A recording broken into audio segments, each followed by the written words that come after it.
Enlightenment is probably the most misunderstood state of consciousness that anyone, there's so many myths and legends about it really. Enlightenment is simply, well, there's many ways to describe it. One way is where we can no longer only pay attention to the thoughts in our head.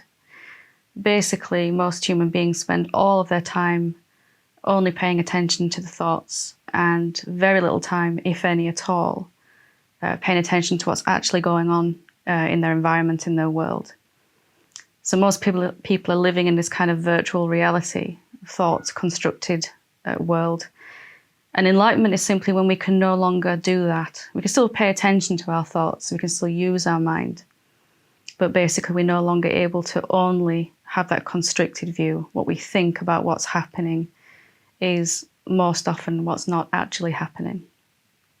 So it takes a little practice, takes a little time, but it is possible for any human being to come to a place where they only pay attention to reality, to what's actually occurring.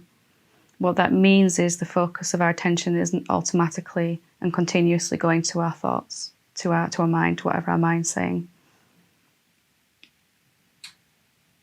And there's no kind of lightning strike, there's no sort of sudden burst of light and you can sort of start walking on water or anything like that? What was the process for yourself?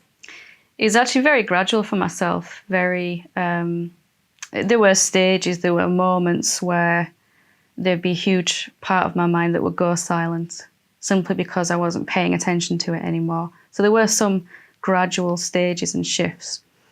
But for most people, this myth of this one apocalyptic moment where everything just falls away, it's a myth really. It's very rarely experienced like that. Most people, it's just a slow, gradual falling in love with paying attention to what actually is happening rather than our attention automatically going up here. It's not really realistic to expect, at least it wasn't in my experience, these huge shifts.